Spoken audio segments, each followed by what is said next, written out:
아멘.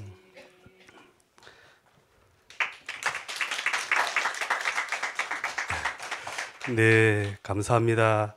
네, 이렇게 또 귀한 자리에 초대해 주셔서 감사드리고 이렇게 북한과 복음 통일을 위해서 기도하시는 외세도 기도 운동본부의 모든 분들께 깊은 감사의 인사를 드립니다. 여러분도 가끔씩 인생을 돌아볼 기회가 있으리라고 여겨집니다. 한가한 시간에 돌아보는 것이 아니라 어떤 성취와 또 기쁨이 있을 때 또 고난 속에서 이 과거를 인생을 돌아보게 되는 것 같습니다. 그러나 돌아보고 싶지 않은 순간들도 있을 것이라 여겨집니다. 물론 우리에게 힘들었던 시기 그리고 안 좋았던 시기 또 기뻤던 순간들도 아마 다 있으실 것입니다. 제가 여기까지 어떻게 오게 되었는지 잘 나도 모르겠습니다. 하나님의 은혜입니다. 우리 모두가 여기 있는 것 다 하나님의 은혜가 아니겠습니까? 우리 각자 인생을 돌아볼 때 기억나는 것은 기쁜 순간보다 고통스러웠던 순간이 특별히 잘 기억이 나죠. 절대로 잊혀지지 않죠. 그리고 고생을 어지간히 해본 사람들은 그 누구의 고난보다 자기가 겪은 고난이 가장 크다고 아마 여길 것 같습니다. 물론 고난이 어떤 고난인지 고난을 다루는 그 척도가 있다면 저울에 달아볼 수 있겠지만 그렇지는 못한 것 같습니다. 깊은 고난을 겪어본 사람들은 자신이 겪은 고난이 정말 깊은 고난이고 그런 절대로 잊을 수 없는 그런 고난이다라고 생각할 것 같습니다. 제가 이렇게 이야기해드리는 이유는 저의 이야기는 뭐 어떤 그런 액티브하고 또 드라마틱한 그러한 이야기가 아니라 또 화려한 경력의 이야기가 아니라 또 별로 내세울 것 없지만 저에게도 누구에게 못지않은 그 깊은 고난이 또 기나긴 그 고난의 터널들이 있었다라는 것을 지금 미리 말씀드리기 위해서입니다. 그리고 여기 계신 분들 그리고 한국 분들은 북한 사회를 어느 정도 어떻게 이해하고 또 공감하실 수 있으실지 잘 모르겠습니다. 저의 소통 부분이기도 하고요. 잘 어떻게 오늘도 같이 나눠 보려고 합니다. 고난의 양, 고통의 양을 이렇게 저울에 달아볼 수는 없지만 그러한 고난이 분명 존재합니다. 욥은 아주 경건한 사람이었고 정직한 사람이었지만 부자였고 또 그에게도 고난이 찾아왔지 않습니까? 많이 올라갈수록 더 깊은 곳으로 떨어집니다. 이름나고 유명한 사람, 유명한 부자였던 그가 얼마나 깊은 고난에 떨어졌겠습니까? 높이 올라가면 그만큼 추락하는 깊이가 더 높은 것이죠, 깊은 것이죠. 제가 욥에 비할 바는 아니지만 그러한 욥을 시대로 제 간증을 한번 이해를 돕고자 비유로 말씀드렸습니다. 저는 1974년 함경북도 어느 시에서 태어났습니다. 다른 집들에 비해 저희는 그래도 나름 꽤 괜찮게 살았던 것 같습니다. 미래에 대한 꿈을 꾸며 북한에서 제공하는 세뇌 교육을 받고 그대로 순수하게 믿었던 그러한 시절이었던 것 같습니다. 당시 북한 사회를 말씀드리면 공산주의라는 그 목표 거의 정점까지 다다랐다고 이렇게 우리에게 세뇌를 시키면서 확신하던 시기였습니다. 이제 2000년 되면은 1인당 비날 논천이 몇 미터씩 차려지고 1인당 제공되는 혜택들이 어느 만큼 있게 되는데 그렇게 되면 이제 우리나라는 공산주의라는 그 문턱에 가장 먼저 진입한 모든 인류가 부러워하는 인류의 이상사회에 들어간다라고 저희에게 고무하고 격려했던 그러한 세뇌를 하던 그러한 시절이었던 것 같습니다. 그러나 이 80, 90년대에 세계 정세와 변화는 모르고 있었습니다. 중국의 개혁 개방과 동유럽 사회주의들이 몰락 그런 이야기들을 전혀 우리는 체험을 하지 못하고 있었습니다. 북한 사회에서 제공하는 뉴스와 그런 신문 기사들은 그런 내용을 절대로 싣지 않았기 때문입니다. 그러나 만약 중국을 통해서 간간히 개혁 개방에 대한 소식이 들려오긴 했지만 당시 분위기는 제가 졸업하던 그 당시 80년대 말 90년대 초 이 당시에는 남이 어떻게 할지라도 우리는 우리 길을 간다. 그런 확신에 차 있던 시기였던 것 같습니다.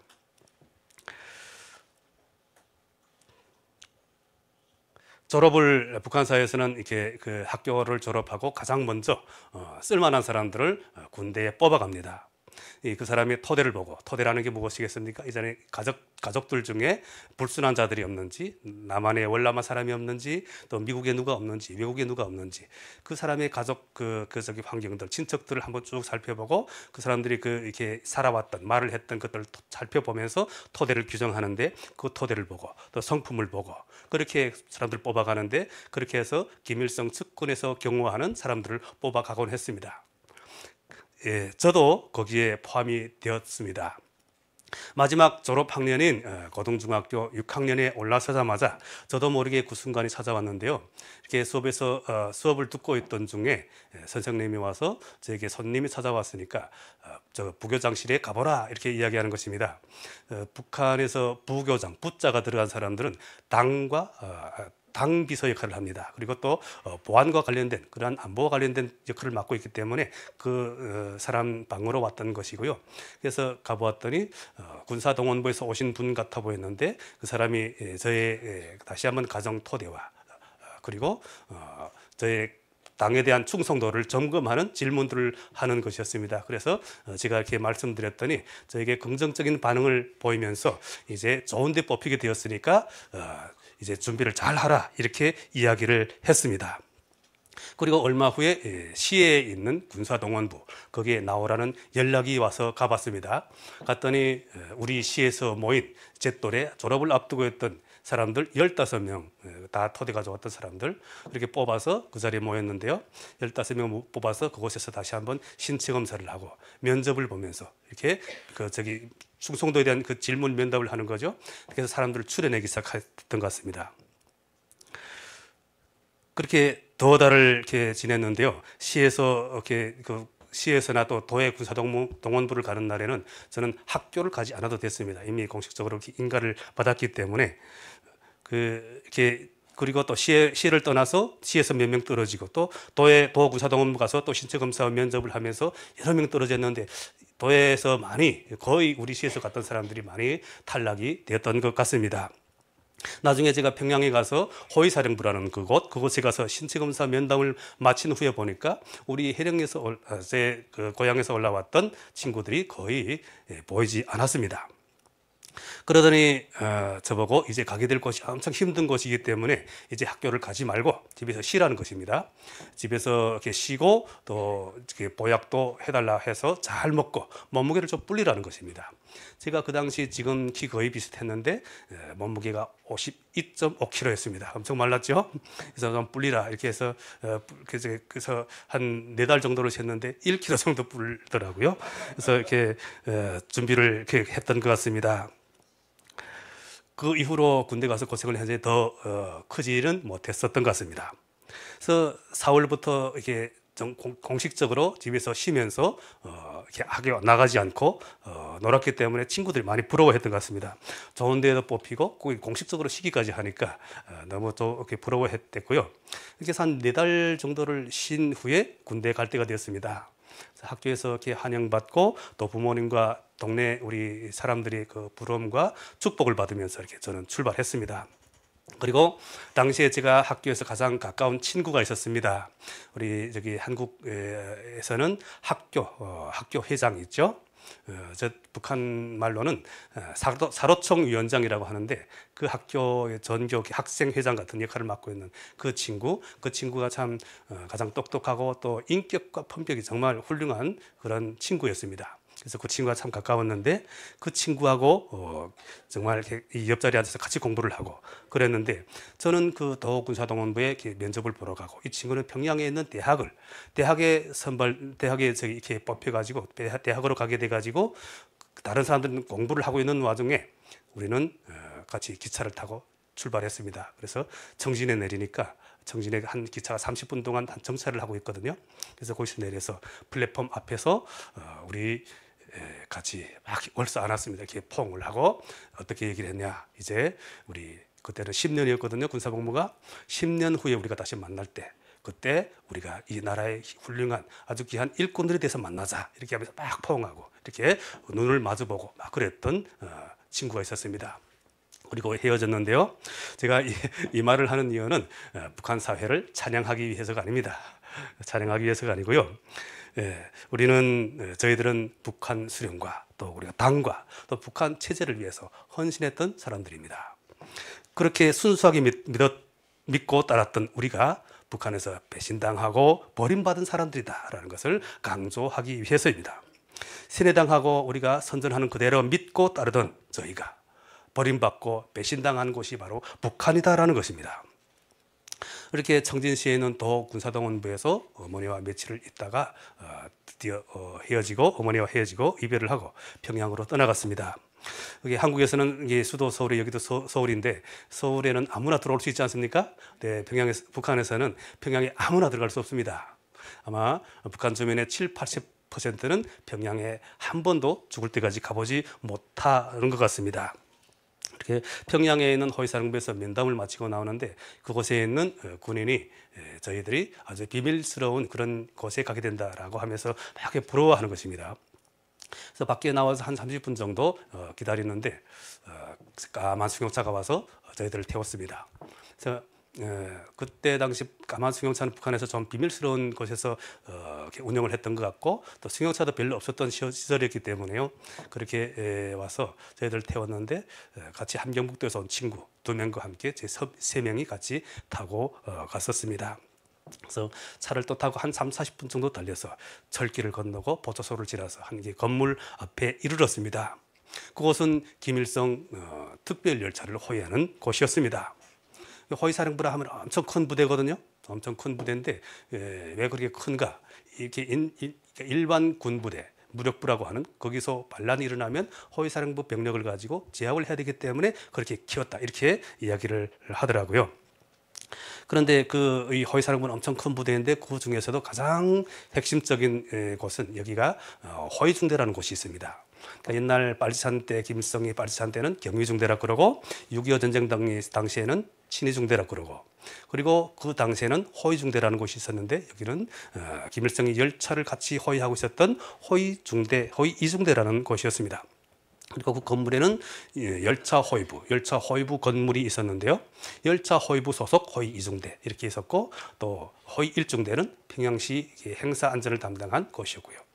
그렇게 3중대까지 있었는데 그렇게 저희가 도착을 했는데 그 옆에는 또 열차 호위부 부서 건물이 또 큰 게 있었습니다. 그 안에도 한 150에서 200명 정도의 군관, 다시 말해서 장교들이 복무하고 있었습니다. 열차의 기술과 관련된 그분들이 다 별을 달고 있었고 또 부소 장교들도 있었고 열차 호위 부장이라는 사람은 그때 당시 농업상을 하던 그런 직책이 있던 사람이 거기를 맡고 있었던 것 같습니다. 그리고 저희처럼 뽑혀온 것처럼 보이는 여자 군인, 그 여자 군인들 뽑히자마자 다 이렇게 장교 별을 달고 있거든요. 그래서 그 사람들이 아마 열차 안내원으로 군무를 뽑혔던 것 같습니다. 제가 도착한 이 중대는 북한 군들 중에서도 군사 훈련과 또 규율이 가장 훌륭한 뛰어난 곳 중에 하나였습니다. 왜냐하면 북한에서는 그 직장이나 단체 또 군대들이 가장 훌륭한 것들에 주는 그 칭호가 있습니다. 그런 곳에 이렇게 이것은 그런 곳이다라고 여기는 곳이 있는데 바로 3대 혁명 불군기라는 게 있습니다. 그것은 아무나 주는 것이 아니고 그것을 시험하고 판정해서 3대 혁명 불군기라는 것을 주는데 그러면 그것을 인정받은 곳은 정말 훌륭한 인정받는 그런 곳이라는 거죠. 근데 이 중대는 그 어렵다는 3대 혁명 불군기를 2번이나 받은 이중 3대 혁명 불군기 중대라는 곳이었습니다. 그만큼 훈련과 규율에서 정말 뛰어나고 훌륭한 그런 곳이었다라는 것입니다. 그리고 당시 중대장 말로는 우리 중대 군인들은 어디 나가서 절대로 맞고 오지 않는다라는 그런 자부심 같은 얘기를 막 공개적으로 이렇게 했던 그런 기억이 있고요. 거기 도착하자마자 거기 그 중대에 남아있던 군인들은 이렇게 저희인데 이 중대 자랑을 막 하는 것입니다. 김일성과 같이 현지 지도를 가고 또 중국이나 러시아를 갈 때도 국경까지 같이 열차를 모시고 따라간다는 거예요. 열차가 선발대가 있고 본발 있고 후발 있고 다 이렇게 그것을 저희가 중대가 지켜야 된다라는 것이죠. 그리고 해마다 김일성은 노년이었으니까요. 4월부터 10월까지는 지방 현지지도, 주로 지방 현지지도라고 하지만 주로 지방에 있는 그 특각 별장들에 주로 많이 머물렀다고 합니다. 그래서 그때 행사를 나가게 되면 중대군인들이 많이 따라 나가고 병영에는 최극소수의 군무 인력만 남아서 지켰던 것입니다. 그리고 행사를 나가면 김일성과 사람들이 군인들이 기념사진도 많이 찍었는데요. 그 사진을 중대에서 보관해 주다가 제대될 때 집에 가지고 가면 엄청 큰 가보가 되는 그때였습니다. 왜냐하면 김일성 시대에는 기념사진을 그렇게 많이 찍지 않았습니다. 또 군대도 많이 안 갔고요. 군대 이게 시찰도. 그렇기 때문에 북한 사회에서 더 그렇게 큰 가보로 여겼던 것이고요. 그리고 13차 세계청년학생 축제를 할 때 외국에서 어느 정도 비중이 있는 그런 인사들이나 그런 수반들이 오면은 사복을 입고 권총을 차고 수용차 옆자리에 앉아서 직접 경호를 했다. 이렇게 자랑을 하는 사람들이 또 많았었던 것입니다. 그 사람들이 막 우리한테 자랑을 하는 거죠. 그리고 이렇게 지금도 열병식 퍼레이드 하지 않습니까? 열병식이라는 것, 그 할 때 김일성 광장이라고 하는 거기서 하는데 그 열병 행진이 지나가기 전 이렇게 김일성이 서 있는 주석당 건물이 있거든요. 그 앞에 이렇게 저 앞에는 열병 행진이 지나가기 전 그 앞에는 이렇게 호위중대 군인들이 일정 간격을 서서 서 있어야 되거든요. 그런 것을 먼저 그 사람들이 그 열병 행진이 지나가야 되는 그 거리보다 더 먼 거리를 이렇게 정보로 가서 자리를 차지하고 선 다음에 그 행진이 지나가야 된다. 이렇게 얘기를 하고 있는데 왜 이런 얘기를 하냐면 이 사람들이 이렇게 좋은 곳이니까 잘 힘들어도 이겨내라, 이런 의미의 얘기였습니다. 이렇게 좀 있으니까 이제 한 50명 정도의 신병들이 전국에서 이렇게 모여들었습니다. 모두 이렇게 보면은 평양시 당, 또 지방의 뭐 도당, 군당 다 이렇게 그런 자식들도 많았고 또 토대가 좋은 그런 사람들, 다 이렇게 뽑혀온 사람들이 한 50명이 모여들었습니다. 그렇게 우리가 모여서 50명을 4개 분대로 나눠서 이렇게 조를 이렇게 4개 분대로 나눠서 훈련을 시작했는데 저는 3분대 일보총수라는 것은 분대장이 조교였고 조교 다음 역할을 맡은 분대장과 같은 역할을 하는 그를 제가 맡게 되었습니다. 그래서 항상 제가 저희 분대를 앞에서 이끌어야 했고 또 하루 일과가 끝나면 같이 모여서 총화도 하기도 했습니다. 그렇게 우리는 한 2달 반 정도 그 평양에서 훈련을 받았는데 2달 반 뭐 얼마 안 지나가서 우리는 딱 이렇게 영양실조 상태가 됐습니다. 오전 한 2-3시간만 이렇게 실내에서 그 뜨거운 평양 시내에서 실내에서 하고 다 그 외 시간은 야외에서 대열 뭐 훈련도 하고 주로 이렇게 했던 것은 달리기를 많이 했는데 그때 얘기로는 주력 단련.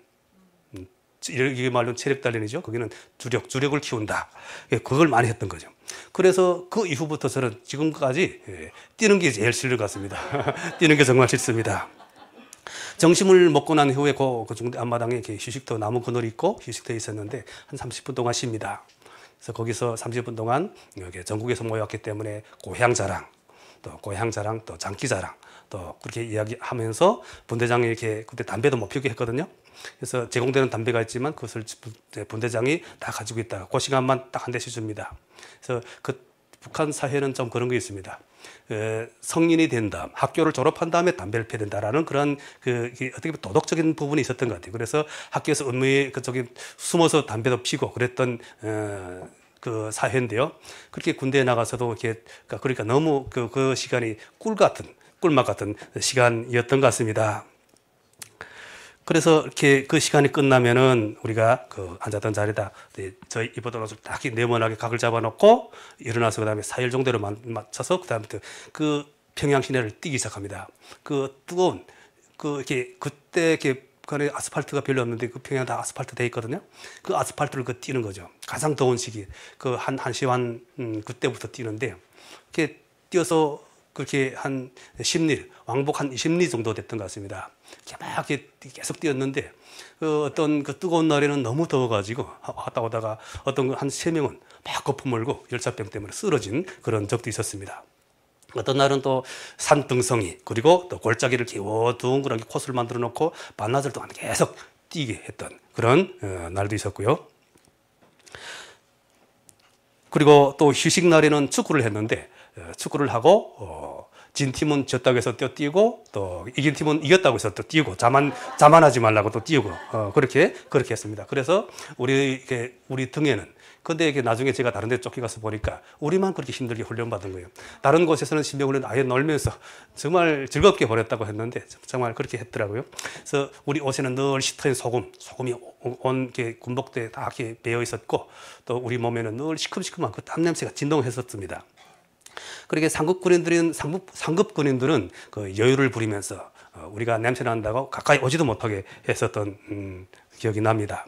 그렇게 해서 밤 10시에 지침해서 누우면 그다음 다시 장교가 내려가면 점검하면 장교가 내려가면 다시 기상시킵니다. 그래서 기상 동작과 또 다시 침대에 들어가서 잠잘 준비하는 그 동작까지 그렇게 수없이 반복을 하는 그 기상하는 동작이 1분 30초 안에 모든 군복을 입고 신발끈까지 메고 여기까지 1분 30초 안에 할 수 있도록 그렇게 훈련을 시키는데 30분 동안 그렇게 훈련을 한 다음 그리고 그 침대에서 이렇게 조선인민군 규정이라는 규정을 한 글자도 틀리지 않는 한토록 이렇게 암기하게 하는데 뭐 이발은 어떻게 해야 되고 또 군복은 어떻게 해야 되고 걸음은 어떻게 해야 되고 이런 것들이 규정에 다 있는 거죠. 한 글자도 틀리지 않게 막 이렇게 암기하게 하고 1시간 동안 그렇게 하고 그다음 이 시간에는 이제 상의를 다 탈의하고 이렇게 그 2층 침대가 양쪽에 있었고 그 가운데 이렇게 통로가 있었는데 그 가운데 이렇게 나서게 하는 거죠. 그래서 나와오면 그 다음부터 이렇게 그 푸시업 여기 말하면 푸시업인데요. 그 푸시업을 1000개를 목표로 시킵니다. 근데 이 상의를 탈의했으니까 막 이렇게 그 북한 군인들이 그 벨트 있지 않습니까? 그걸 가지고 조개들을 막 이렇게 때리면 한 이렇게 꾀를 부리고 하면은 그런 사람을 막 이렇게 때리기도 하고 또 그런 사람들이 있으면 다시 뭐 100개 됐든 200개 됐든 300개 됐든 다시 1부터 다시 돌아가는 거죠. 이렇게 해서 뭐 1000개까지 채우진 않았지만 그렇게 해서 인내력과 체력 계속 이렇게 훈련을 시키는 거죠. 이렇게 그게 끝나면은 이제 다시 2층 침대 올라가서 2인일제로 해서 거꾸로 매달아서 복근도 막 시키고 그렇게 해서 끝나면은 뭐 이렇게 한 2시경 됐던 것 같습니다. 그래서 그렇게 2시에 자가지고 또 5시 반에 일어나고 이렇게 계속 훈련을 하고 그렇게 정신적 훈련을 했는데 그렇게 훈련을 하는 와중에도 저에게 제공받은 것은 그냥 한 그릇 안 되는 밥 그리고 된장국이 전부였습니다. 그러니까 그렇게 먹다 보니까 우리가 영양실조에 걸릴 수밖에 없는 거죠. 근데 일부러 그렇게 한 거죠. 왜 그렇게 했냐? 너희가 집에서 가져온 젖살을 빼라는 것입니다. 젖살을 빼고 이제 군대살을 찍어야 된다. 이제 그렇게 얘기하면서 정신력을 기른다라는 거죠. 근데 저희만 그랬던 거죠. 제가 이 말을 자세히 해드리는 이유가 있습니다. 절대로 제 자랑이 아니고요. 제가 아까도 말씀드렸듯이 높이 올라갈수록 더 깊이 떨어지는 법 아닙니까? 산이 높을수록 더 깊고요. 제가 여기까지 인생의 상승기였다면 이제 끝도 모르는 하강기가 또 있습니다. 이제 이렇게 제가 12년 동안 군대에서 군사복무를 했는데 이렇게 돌아와서 집에 와서 그 힘들었던 이야기를 어머니가 다 이야기 한번 해드리고 싶었어요. 어떤 순간들을 견뎌내야 했는지 그리고 어떤 고난들이 찾아오게 됐는지 그리고 그때 내 심경이 어땠는지 이런 것들을 얘기하고 싶었는데 결국 그 말을 하지 못했습니다. 누구에게도 할 수가 없었고요. 약자의 이야기 그리고 가장 힘들었던 그 고난의 이야기는 누구도 듣고 싶어하지 않았기 때문입니다. 그렇게 힘들게 신병 훈련 다 마친 다음에 이렇게 저희가 드디어 그 중대에 배치받았습니다. 우리 50명의 신병들 중 36명만 거기에 남아서 배치되고 그 나머지 14명은 다른 곳으로 보내졌습니다. 근데 참 제가 그래서 좀 운이 없다고 하는데요. 아이러니하게도 저는 그 이중 삼대명 불군기라는 참 그렇게 훌륭하다는 엄격하다는 그곳에서도 제일 기준소대 기준분대 가장 엄격하다고 하는 훌륭한 사람들이 모였다고 하는 그 분대로 또 들어가게 된 거죠. 그래서 그때 당시 여기에 한 개 분대에 3명씩 들어갔으니까 제가 2명을 데리고 제가 제일 분대장 같은 역할을 했으니까 2명을 데리고 그곳으로 갔었습니다. 근데 가장 그렇게 잘하는 곳일수록 부담도 많고 요구 수준이 높을 것 아닙니까? 그리고 이 중대는 원래 3개 소대였습니다. 그런데 제가 느끼기에 3개 소대였는데 나중에 동유럽 사회주의가 무너지고 루마니아의 그 일들을 한번 보면서 경호 인력을 급작스레 확충했던 것 같습니다. 그래서 4개 소대로 확충을 하고 저희가 50명의 신병을 받고 36명을 그곳에 배치를 했던 제가 그렇게 딱 느꼈거든요. 그리고 이곳의 그 군사 직위, 직급 이 북한 말로는 군사칭호라 그러는데 그런 것도 다른 데보다 좀 많이 한두 단계, 많게는 3-4단계 막 높았어요. 여기는 어떨지 모르겠는데 분대장이 거기는 상사였고 또 부소대장이 통무상사, 그리고 소대장이 대체로 다른 데는 소위였거든요. 근데 거기는 상위 대위였고 또 중대장이 중자였던 것으로 제가 기억이 납니다. 그렇게 이제 배치를 받아가지고요. 이제 됐는데 이제 겨울이 다가와서, 근데 겨울이 되니까 김일성 행사가 많이 줄어들었습니다.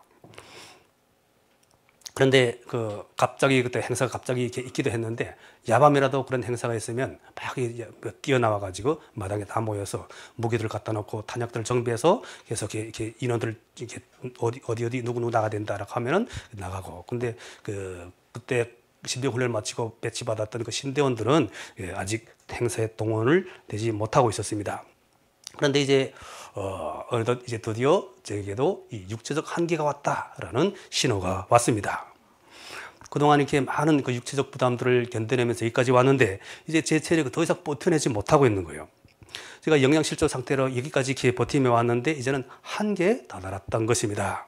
그래서 그때 내 체력 그리고 내 체질을 수없이 확인하면서, 그래서 나는 포기라는 그 단어를 많이 생각해 봤던 것 같습니다. 그래도 이렇게 정신력으로 간신히 붙잡고 있었는데 봄이 되면서 몇 사람을 출연해서 일반 허위국 안에 일반 중대들로 내려보내는 시기가 있었습니다. 그래서 저도 거기서 선발돼 가지고 내려가게 되었는데, 저는 갱 안에서 금광을 채취하는 그런 작업 중대로 노동자죠. 그런 곳으로 보내셨습니다. 추방된 곳이죠. 북한 사회에서는 추방을 많이 시킵니다. 추방은 그 북한 사회를 유지하고 또 그 체제를 유지하는 비결이기도 하죠. 추방을 시킴으로써 당하는 사람들에게 수치심과 죄책감, 그 고통을 주고 바라보는 사람들에게는 그 두려움과 위화감을 주면서 그들의 행동, 말, 그리고 그 말의 경계, 그리고 인식의 경계를 확인시키는 겁니다. 장성택, 예를 들어서 장성택은 북한 사회에서 가장 잘 나가는 사람이 아니었습니까? 그런데 그를 제명하고 총사람으로서 그 사회에서 추방시켰던 것입니다. 그 장면을 보는 수천만의 북한 주민들에게 공포심과 두려움을 안겨줌으로써 그 체제를 지켜내는 것입니다. 저도 그렇게 추방되었습니다. 아직도 그때가 생생한데요. 3월에 추운 그 산골바람이 부는 그 날씨에 제가 짧은 그 여름 군복을 입고 그곳에서 떨던 기억이 잊혀지지 않습니다. 당시 그때 나는 참 너무 힘들어가지고 포기하고 싶었습니다. 그리고 아무 생각도 들지 않았습니다. 제가 더 이상 따라가지 못한다라는 생각을 하고 있었는데 이제 여기서 쫓겨왔기 때문에 더 이상 이제 앞일을 예측할 수가 없었습니다. 그리고 제가 그곳에 있는 중대에 배치된 다음에 제가 딱 이렇게 조금 지내다 보니까 그때 드는 생각이, 내가 여기서 잘못하다간 죽겠구나, 이런 생각이 딱 들었습니다. 그때 당시 제 자신을 바라보았던 그 잊혀지지 않는 그 이미지가 있었는데요. 추운 겨울날에 물에 흠뻑 빠졌다가 건져낸 그 한 마리 병아리가 추위에서 오돌오돌 떨면서 끄덕끄덕 졸고 있는 그런 모습이 제 모습으로 막 연상이 되는 거죠. 그래서 언제 어떻게 죽을지도 모른다라는 그게 늘 제 옆에 있었던 것 같습니다. 그래서 그곳에서 저는 물리적 폭력, 언어 폭력, 무언의 그 정신적 폭력으로 제 육체, 제 영혼은 한없이 이렇게 빨갛벗겨지고 추락을 계속하고 있었습니다. 높이 올라갈수록 더 깊이 떨어진다고 하지 않았습니까? 김일성을 호위하는 그곳에서 쫓겨왔기 때문에 너는 사상이 나쁜 사람이야, 반동분자야 라고 이렇게 취급하며 바라보는 것이었습니다. 그런데 그런 인식은 북한 사회 전체 암묵적으로 자리하고 있습니다. 저는 그 북한 정권의 선택으로 남들이 평생 가보지 못하는 그곳으로 선택되어 이끌려 올라가려다가 이제 저 멀리 알 수도 없는 깊은 곳으로 계속 굴러떨어지고 있었고 내팽겨치고 있었습니다. 그때 거기에 저와 같이 신병훈련 받았던 동료 하나도 없이, 제 속마음 나눌 사람 한 명도 없이, 그리고 상관들에게서 알 수 없는 그런 구타와 또 그런 무시를 계속 당하면서 그 시간들을 홀로 견뎌내야 했습니다. 그때 당시에 저는 진짜 억울해서 진짜 많이 울었던 것 같습니다. 그래서 차라리 학교에서 제가 좀 속을 썩이면서 좀 망나니 같은 짓을 했으면 이런 고생도 하지 않았을 것 아닌가, 막 이런 후회도 막 들고요. 도무지 제 앞날을 생각하고 바라볼 수도 없었습니다. 그런데 저에게는 부모님이 계시고 또 우리 가족들이 있었지 않습니까? 그래서 참고 인내할 수밖에 없었고 저도 또 제 인생을 망치고 싶지 않았습니다. 제가 어떤 행동을 하게 되면 반드시 또 우리 가족에게도 피해가 가니까요. 그렇게 그곳에서 참고 인내할 수밖에 없었던 것입니다.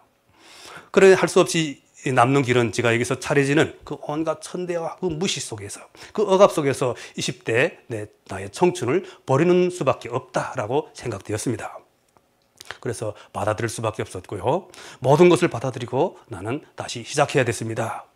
다시 각오를 하고 새 출발을 하려고 했지만 그 사람들이 선망의 대상으로 바라보고 있던 그곳에서 쫓겨왔다는 나의 새로운 신분과 토대는 전혀 바꿀 수가 없었습니다. 위에서 억압하고 누르는 것이 느껴졌고 보여졌습니다. 그래서 몇 번이나 힘을 내어서 다시 그런 시작을 하려고 했지만 도저히 그게 진전이 안 되는 거예요. 북한 사회에서 특히 군대에서 그것은 바꿀 수 없는 분위기였던 것입니다. 제가 그곳에서 쫓겨간 다음 그렇게 어머니에게 편지를 했습니다. 이렇게 제가 이곳에 왔으니까 힘들어도 이거 이제 잘 견뎌내고 있다고 걱정 마시라고 이렇게 편지를 했는데요. 어느 날 그 상관이 그 편지를 막 뜯어보는 거예요. 정말 포기하고 싶은 순간들도 많이 있었고 참을 수 없는 순간들도 많이 있었습니다. 그런데 저는 어쩔 수가 없었습니다. 이게 받아들일 수 없는 그 억울한 일들도 있었고 그렇지만 나에게는 다른 선택의 여지가 없었던 거죠. 그래서 그곳에서 버티는 수밖에 없었습니다. 그런데 어느 날 갑자기 어머니가 울면서 제 엄마가 울면서 찾아왔습니다. 저의 그 육체적 정신적 충격을 받으면서 살아가는 제 모습을 보고서 어느 상급자가 아까 그 제 편지를 훔쳐봤다던 그 사람이 제 몰래 편지를 쓴 거예요. 어머니에게 아들 교육을 잘못했다고 막 질타하는 그런 내용의 편지를 써서 보낸 거예요. 그래서 엄마가 가서 어머니를 만나 뵀는데 막 나를 부둥켜 안고 수령님을 호위하러 간다더니 이게 웬일이냐라고 하면서 막 통과하는 거예요. 그때서는 막 영양실조가 와가지고 얼굴도 퉁퉁 부었고 몸을 이렇게 빼빼 말랐는데 얼굴만 이렇게 퉁퉁 부었고 그리고 이렇게 한쪽에 이렇게 주먹을 맞아가지고 막 이렇게 퉁퉁 한쪽만 이렇게 퉁퉁 또 이렇게 불어난 그런 모습이었는데 막 엄마가 저를 보고 나는 아들을 이렇게 키우지 않았다라고 하면서 막 통곡을 하는 거예요. 제가 군대에 오기 전에는 좀 그래도 사람들로부터 칭찬과 인정을 받았던 그런 사람이었던 것 같습니다. 아무 탈이 없이 졸업을 앞두고 있었던 저를 김일성 친위대라는 그 이름으로 뽑아왔는데 오히려 그것이 저에게 더 독이 되었던 것이죠. 한마디로 내 인생은 운이 없는 그런 인생이었습니다. 가만두었으면 이런 일도 없었으련만 하는 그런 후회와 억울함이 계속 늘 곁에 있었던 것 같습니다. 어머니나 각종 음식들을 해오셔서 중대 장교들에게 대접하고 다음날 어머니가 돌아가셔야 했습니다. 북한에서 한번 면회 온다는 것은 보통 일이 아닙니다. 그리고 그때 당시가 고난의 행군을 앞두고 있던 시기였어요. 음식들을 해오시고 또 경비들을 마련해야 하고 또 북한의 며칠 동안 그 기차를 타고 이렇게 오셔야 되는 그 삐좁은 기차를 타고 오셔야 되는 그 고생을 하셔야 되기 때문에 그렇게 오셨는데 이제 돌아가셔야 했기 때문에요. 제가 모시고 평성역으로 같이 나갔습니다. 그래서 평성역은 북한에서 어떤 장소인가 하면요. 모든 물건들이 평성에서 도매되고 있는 장소입니다. 중국에서 들어온 물건들이 평성까지 가서 평성에서 다시 전국의 지방으로 흩어지는 그러한 곳입니다. 그래서 많은 사람들이 오가는 그런 곳인 거죠. 그래서 어머니를 발해드리기 위해서 티켓을 끊고 기차역 플랫폼에 나가 있는데요. 수백 명의 사람들이 운집해 있는 거죠. 여기서 아마 수백 명이 더 될 수도 있습니다. 그래서 이제 시간이 되어서 어머니가 타고 가셔야 될 그 기차가 들어오고 있습니다. 막 들어오고 있는데 저희 어머니가 갑자기 막 그래서 대성통곡을 하는 거예요. 저도 갑자기 놀랐습니다. 갑자기 막 그 사람들 앞에서 막 아무 말도 못하고 계속 우시는 거예요.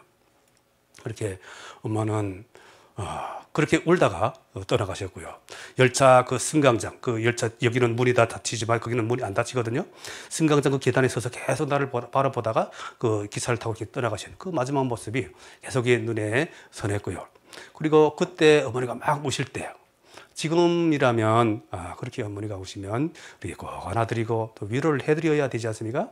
저 너무 철이 없었고, 그리고 그때 당시 자존감이 다 무너지고 저도 어떻게 처리를 해야 될지 너무 경황이 없었던 그런 자신이었던 것 같습니다. 그렇게 어머니를 보내드렸는데요. 그 어머니가 왜 그렇게 우셨을까? 제가 나중에 돌아와서 또 듣고 또 어머니 마음을 유추해 봤는데요. 앞으로 이제 내가 그 10년 동안 걸어가야 될 그 기나긴 고난의 터널들이 보이셨기 때문입니다. 제가 그 중대 군관들을 함께 그 식사를 한 그 자리에서 그 어머니가 저를 계속 지켜보고 있던 그 모습이 보였는데요. 그 사람들 같이 식사를 하면서 그 사람들을 바라보는 그 제 눈길에 있는 두려움을 보신 거예요. 예. 제가 이제 걸어가야 될 그 고난의 터널, 그것이 보이셨고, 그리고 어머니로서도 나를 도울 수 있는 길이 없다라는 것을 아신 거예요. 그리고 내가 살아서 집에 올 수 없을지도 모른다. 아들이 이제 죽을지도 모른다라는 생각을 그때 미리 내다보셨을 것 같아요. 실제로 저는 그곳에서 살아 돌아온 것이 기적같이 여겨집니다. 이제 그 반동분자처럼 낙인 찍혀 제가 죽을 운명이었던 제가 기막히게 운이 없던 저를 하나님이 살려주셨다고 믿습니다. 제 온몸에 그 흔적들이 남아 있습니다. 그 다리가 한번 크게 골절되었었고요. 제 온몸과 영혼의 그 흔적들이 남아 있습니다.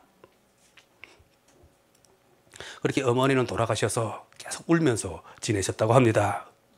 식사를 하시다가도 밥이 목에 넘어가지 않아서 우셨고, 또 동네 사람들과 이야기하시다가도 서름에 막 우셨다고 해요.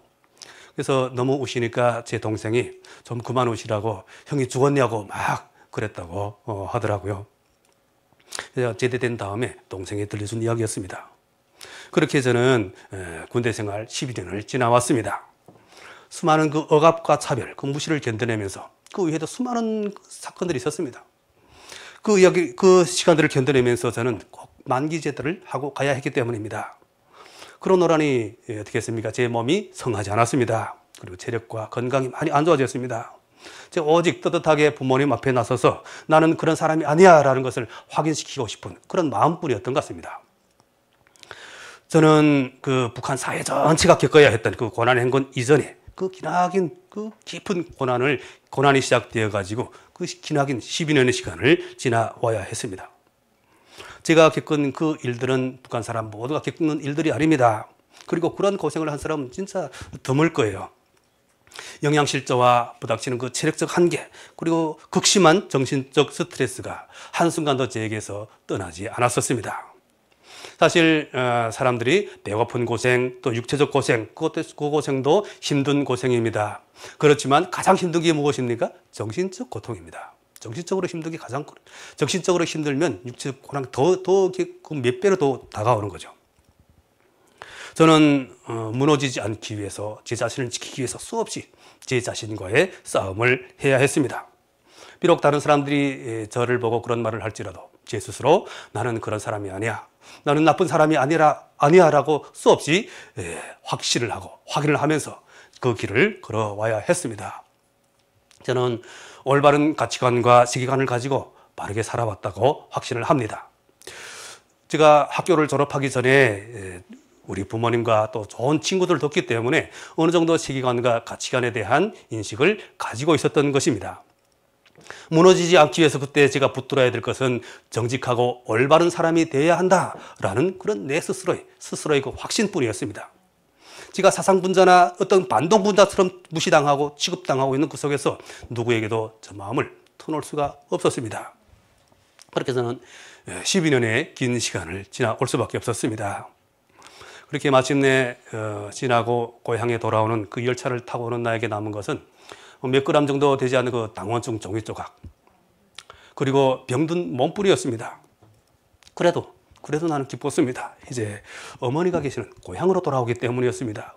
어머니가 계시면 다시 일어나서 내가 원하던 그 사람, 그런 훌륭한 사람이 될 수 있다, 그런 생각이 있었기 때문이죠. 12년이 지나서도 저는 어머니와 저를 바라보시던 그분들의 기대를 저버리지 않고 있었던 것 같습니다. 그래서 기차에서 내려서 고향까지 이제 걸어오는 예전에 다 기차가 다녔는데 나중에 보니까 고난의 행군이 지나서 기차가 안 다니더라고요.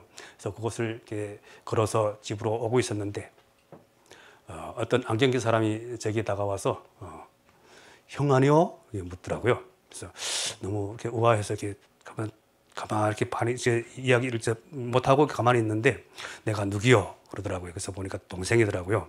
조금 할 때 이렇게 컸는데 저는 이렇게 이미 다 커서 이렇게 군대를 나갔는데 동생은 조금 늦게 크다 보니까 조금만 됐는데 이렇게 벌써 이렇게 커가지고 와서 이야기하더라고요. 그래서 막 이렇게 포옹을 하고 반가운 마음에 그래서 같이 이게 집으로 왔었는데요.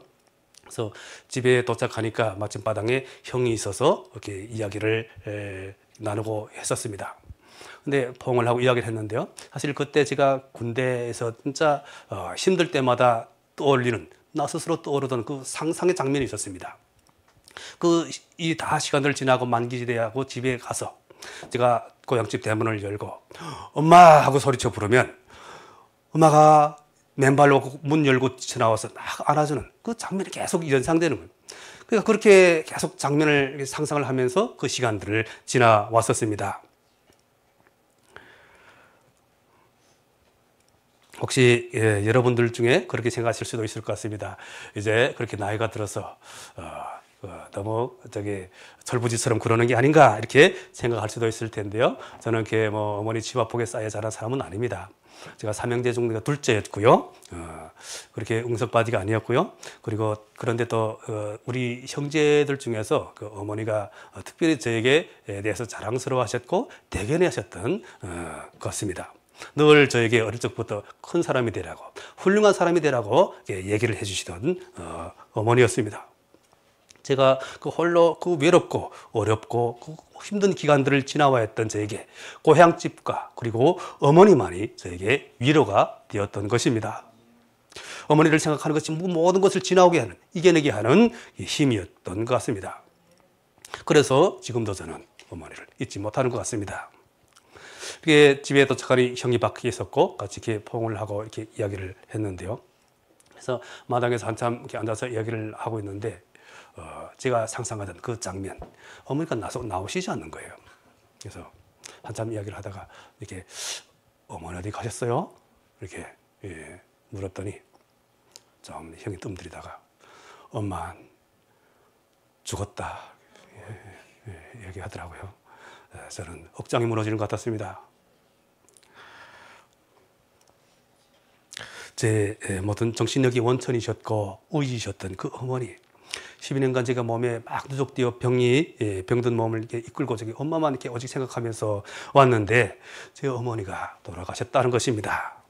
제 앞날도 캄캄했습니다. 그래서 다음날 어머니 산소에 이렇게 올라갔는데요. 너무 이렇게 막 실컷 울었습니다. 이 많은 이야기들을 이렇게 어머니에게 얘기하고 싶었던 그 이야기들이 많았는데 그 이야기들을 울음으로 대신했고 또 철없던 그 시절에 군대 나가기 전에 효도 못 해드린 것 많이 후회들이 많았는데 그런 것도 많이 후회가 됐고 그 모든 것들 다 울음 속에서 담아서 산소 앞에서 울면서 그 고백들을 해야 했습니다.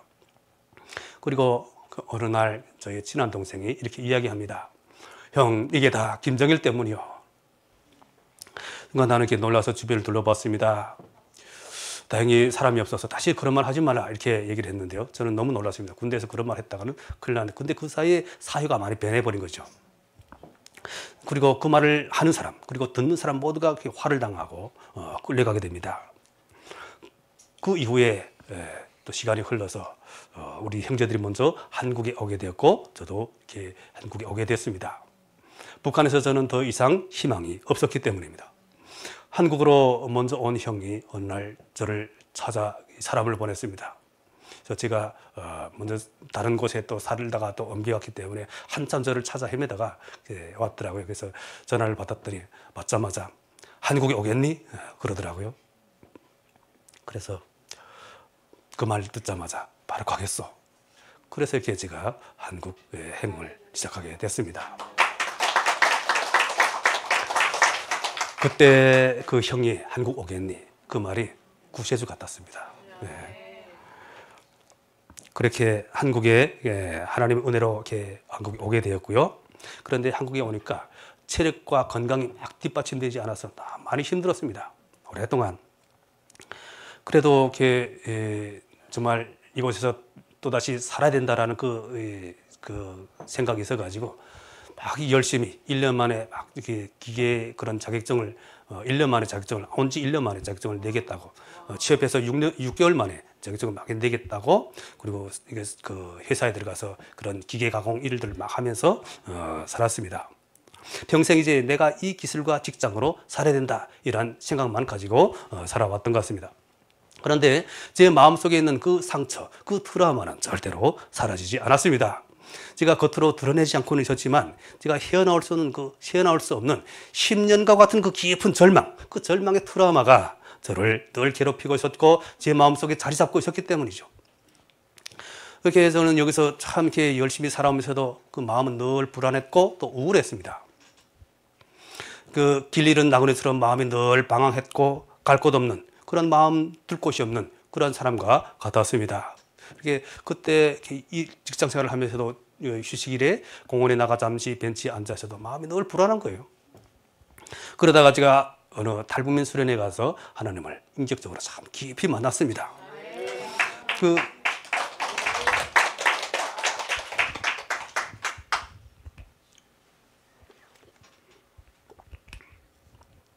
하나님의 말씀과 그 사랑이 저에게 전달되는 순간 그동안 참고 참아왔고 또 고이고 고였던 그 눈물들이 막 쏟아져 나오는 거예요. 너무 힘들고 아파서 다시 돌아보지 않기로, 기억하지 않기로, 그리고 말하지 않기로 다짐하고 다짐해서 깊이 묻어두었던 그 상처들, 나도 저는 무식 속에 들어가서 모르고 있던, 인지하고 못하고 있었던 그 상처들 하나님께 어루만져주고 있었던 것이죠. 며칠 동안 그렇게 계속 눈물을 흘리고 있었는데, 근데 이상하게도 눈물이 슬플 때만 나오는 것이 아니라 기쁠 때 너무 기쁜데 막 눈물 나오는 거예요. 내가 홀로 그 외롭고 힘든 그 순간들을 죽음을 옆에 두고 걸어와야 했던 그 시절, 사망의 골짜기를 지나와야 했던 그 험난한 길들을 돌아보니까 하나님께서 함께 해주시고 계셨던 것이죠. 저를 품에 꼭 안고 지나오고 계셨던 것입니다. 그 하나님을 생각하니까 말할 수 없는 격정과 은혜가 막 오는 것입니다. 제가 온몸이 막 요동치듯이 하나님 사랑으로 막 격정을 주체할 수 없는 그런 울음이 통곡이 울음이 터져나오는 것입니다. 평생에게서 어머니가 저를 바라보시면서 막 대성통곡했던 것처럼 어느새 저에게도 그 통곡이 나오는 거예요.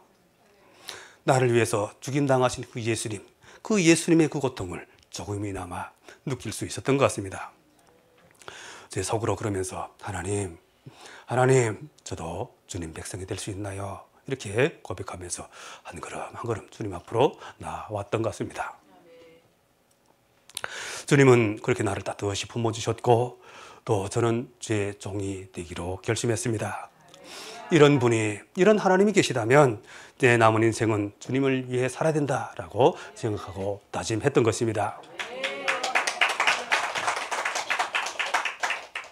하나님은 그렇게 제 인생을 바꿔주신 분이십니다. 슬픔에서 기쁨으로, 또 절망에서 소망으로, 캄캄한 어둠에서 빛 가운데로, 또 억압되고 억눌려졌던 나의 영혼이 주님으로 인해서 한없이 자유로워지고 저 높은 천국으로 날아오를 수 있는 그 꿈과 희망을 저에게 주셨던 것입니다. 저는 그 긴 시간을 지나면서 늘 알 수 없는 그 죄책감 같은 것이 저에게 있었습니다. 바로 그 사회에서 어쩔 수 없이 살아야 하는 운명적 노예의 죄책감이었던 것이죠. 그러나 그보다는 또한 억울함이 더 컸습니다. 또한 내 스스로 인생을 망가뜨렸다는 그런 수치심도 컸습니다. 지금 생각해보아도 그 상황에서 다른 어쩔 도리가 없었던 것이긴 했지만 그것은 이제 나의 한 부분이 됐습니다. 그 죄책감, 억울함, 수치심이 이제 어느새 나의 한 부분이 되어 있었던 것이죠. 이렇게 저는 예수를 만남으로 참 자유를 얻게 되었습니다. 새로운 삶을 살게 되었고 하나님의 그 기쁨, 하늘의 기쁨을 알게 되었습니다. 나를 살리시기 위해서 십자가에서 죽으신 그 예수를 바라보면서 주의 종이 되기로 결심했습니다. 더 이상 세상 것을 바라보지 않고 세상 떠나는 날까지 하나님을 위해서 살기로 결단했습니다. 그렇게 다짐을 하고 꼭 10년 만에 저는 목사가 되었고 또 이렇게 네, 올해는 교회를 개척하고 이렇게 섬기게 되었습니다. 모든 것이 하나님의 은혜입니다. 제 이야기는 어떤 생사를 넘나드는 그런 액티브한 이야기가 아닙니다. 또 화려한 삶을 살아온 그런 경력도 없습니다. 제가 여기 와 보니까 고난의 행군 기간 동안 참 그러한 죽음의 고생을 하신 분들이 참 많았던 것 같습니다. 그래서 저는 고난의 행군 이전에 여기 한국 고등학생에 해당하는 그 나이에서부터 참 힘든 그런 절망적 고난을 겪고 시작되었던 것 같습니다. 누구보다도 저는 가장 억울했고 가장 고통스러운 그 고난이었고 기나긴 절망의 터널이었다. 다시는 떠올리고 싶고 생각하고 싶지 않은 그 시간, 절망의 시간이었다라고 생각되었습니다. 그 당시 탈북이라는 변화와 또 세상 물정을 전혀 모르고 있었기 때문에 북한 정부와 당에서 저는 버림을 받고도 더 이상 저는 버림받지 않기 위해서 악착같이 버티면서 살아야 했던 그 절망 속의 이야기였습니다. 그 긴 시간이 저를 다른 사람이 되게 만들었습니다. 그 우울하고 슬픈 과거가 있기 때문에 제 인생이 늘 어두웠습니다. 그런데 하나님을 만나면서 저는 다른 사람이 되었습니다. 하나님은 제 인생을 바꾸어 주셨습니다. 하나님을 처음 만났을 때 저는 왜 그렇게 막 울었는지, 그렇게 통곡을 했는지 알 수가 없었습니다. 사람들이 왜 그렇게 울었냐고, 하나님을 어떻게 울었느냐라고 물을 때 그 어둡고 억울한 그 고통을 깊이 제 마음속에 묻어두었던 탓에 더 이상 파헤치기 싫어서 저는 피상적인 것들만 이야기할 수밖에 없었던 것입니다. 혹시 그 정도 일 가지고 그러느냐라고 생각하실 수도 있으실 것입니다. 의지가 나약하거나 정신력이 부족하거나 또 적응 문제가 아닌가 이렇게 생각하실 수도 있을 텐데요. 근데 사실 제가 겪은 그 일들은 북한 사람들도 어떤 분들은 잘 모르실 수도 있습니다. 저는 그곳에서 육체적 한계로 더 이상 필요가 없어지게 되자 홀로 제가 추방을 당해서 사상이 나쁜 어떤 반동분자처럼 여김받으면서 정신적, 육체적 고통을 당하면서 긴 시간을 이겨내야 하는 그런 절망적 고난이었던 것이죠. 그 시간들을 제가 지나오지 못했다면 여기서 이런 이야기를 드리지 못했을 것입니다. 북한에서 경험했던 제 일은 보통 일이 아니었습니다. 왜냐하면 북한 사회에서 제 인생이 매장되고 평생 조롱과 수치를 당하며 살아야 하는 그 정신적, 육체적 죽음의 기로에 서 있던 시간이었기 때문입니다. 그래서 악착같이 버티며 살아야 했고 그러노라니 육체와 정신이 파괴되고 변형될 그런 지경에 이르렀던 것입니다. 그 속에서 나를 지키고 견뎌내야 했고 그러노라니 엄청난 고통을 감내해야 했습니다. 그래서 저는 북한 정권에서 20대 제 청춘을 빼앗기고 도둑 맞았습니다. 그 사회와 수령을 위한 삶을 바라보다가 절망의 나락에 빠져서 살아오게 된 것이죠. 오직 저는 정신력으로 그 시간들을 지나올 수밖에 없었습니다. 하나님을 믿은 이후에도 제가 감히 그 시간들을 돌아보지 못하고 있다가 사역을 시작하면서 나 자신을 다시 돌아볼 수 있었습니다. 제가 신앙생활을 하던 그 교회에서 이제 사역을 시작할 때가 되자 내가 하나님을 믿은 증거가 무엇이냐, 내가 부르심받은 증거가 무엇이냐라고 물을 때 이제는 그 말을 할 때가 되었다라는 것을 깨닫게 되었던 것입니다. 그래서 30년이 지난 시점에 그 이야기를 다시 하고 있는데 너무 고통스럽고 힘들었습니다. 한국에 온 지 저는 10년까지도 막 이렇게 자다가 악몽을 꿨는데 막 이렇게 수면 가빠져 막 이렇게 절로 깨나고 막 이럴 때가 많았던 것이죠. 그리고 간증을 한 이후에도 한 석 달 정도 소화도 안 되고 체력이 막 떨어져가지고 막 너무 힘들었어요. 북한에서 곧 이 육체적 약함은 정신적, 의지적 약함이었고 사상적 변질이었고 반동분자로까지 될 수 있는 죄였던 것입니다. 제 인생은 세상적으로는 약함과 패배에 부끄러운 것이었지만 하나님과 함께하는 제 인생을 돌아보니까 십자가 주님을 인격적으로 만나는 그 길과 통로가 되고 주님이 나를 사랑의 품에 꼭 안고 걸어가시는 그런 아름다운 무늬가 된다는 사실을 시간이 지날수록 깨닫습니다. 나무를 바로 보십시오. 나무에 생긴 그런 험악한 상처들이 있지 않습니까? 그 나무들을 가구로 만들면 아름다운 무늬가 새겨지는 것입니다. 북한과 우상으로부터의 그 선택은 멸망과 죽음, 좌절의 선택이지만 하나님께서 부르신 우리의 선택은 새 생명과 하늘의 기쁨, 그리고 영원한 소망으로의 선택이다라는 것입니다. 북한 정권은 제 인생을 아무렇게나 쭈그려서 쓰레기통에 던져버렸지만 하나님은 구겨지고 조각난 제 마음을 어루만져 주시고 펴셔서 보석같이 귀한 존재로 세워주셨습니다. 하나님은 우리 모두의 나의 영원한 아버지이십니다. 제 이야기는 북한을 위해서 또 공산주의라는 그 이념과 목표를 바라보고 헌신하고 희생하고자 했던, 그러나 그 가운데서 버림받고 괴로워하면서도 내 청춘과 삶을 희생하며 악착같이 버티며 더 이상 버림받지 않기 위해 살아야 했던 그 사회를 벗어날 수 없었던 노예와 같은 삶의 이야기였습니다. 하나님을 만남으로 늘 억울하고 괴롭고 슬펐던 제 마음에 한없는 평안과 기쁨이 찾아왔습니다. 주님을 만나면서 제 인생을 돌아보니까 그 시간들에 우리 하나님이 함께 하셨음을 깨닫게 되었습니다. 시편 23편은 고난을 지나고 있는 사람들, 현재 그 고난을 지나가고 있는 모든 사람들에게 하나님이 어떻게 그 시간들을 함께 해오고 계신지를 돌아보게 하시는 위로와 은혜의 시입니다. 시편 23편 읽어드리면서 마치도록 하겠습니다. 여호와는 나의 목자시니 내게 부족함이 없으리로다. 그가 나를 푸른 풀밭에 누이시고 쉴 만한 물가로 인도하시는도다. 내 영혼을 소생시키시고 자기 이름을 위하여 의의 길로 인도하시는도다. 내가 사망의 음침한 골짜기를 지날지라도 해를 두려워하지 않을 것은 주께서 나와 함께 하심이라. 주의 지팡이와 막대기가 나를 안위하시나이다. 주께서 내 원수의 목전에서 내게 상을 차려주시고 기름을 내 머리에 부으셨으니 내 잔이 넘치나이다. 내 평생의 선하심과 인자심이 반드시 나를 따르리니 내가 여호와의 집에 영원히 살리로다. 아멘. 네, 이제 우리 다 같이 기도하는 시간을 갖도록 하겠습니다. 이제 기도 제목을 좀 띄워주십시오. 화면에 있는 기도 제목을 같이 읽으시고 합심하여 기도하실 텐데요. 먼저 기도 제목을 합심하여 읽도록 하겠습니다.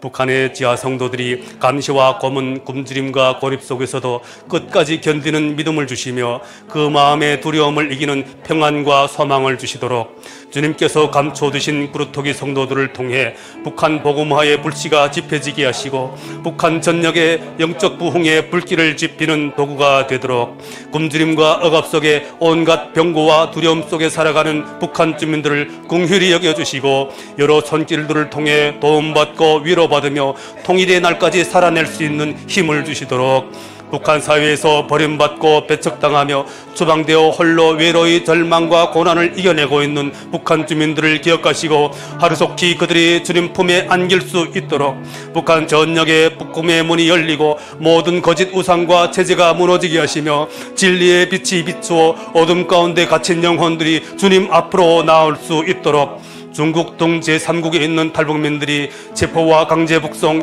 인신매매와 착취와 억압의 위협에서 해방되게 하시고 하나님의 도우심으로 보호받을 수 있도록 탈북민들이 겪은 상처와 두려움, 정체성 혼란과 죄책감이 성령의 위로로 치유받게 하시고 예수 그리스도를 통해 참된 소망과 위로를 얻을 수 있도록 탈북민들이 여러 정착의 어려움들을 잘 이겨내게 하시며 한국교회가 이들을 잘 품어내고 남북의 하나됨을 미리 경험하는 은혜가 있도록 복음 통일을 준비하고 기도하는 이 땅의 교회들과 탈북민 교회들을 통해 주님의 때에 북한 복음화의 거대한 물줄기를 터뜨릴 수 있도록 대한민국의 모든 교회들이 하나님의 마음으로 북녘 땅을 바라보게 하시고 애통과 긍휼의 마음으로 북녘 동포들을 품을 수 있도록 이제 이 기도 제목으로 다 같이 기도하실 텐데요.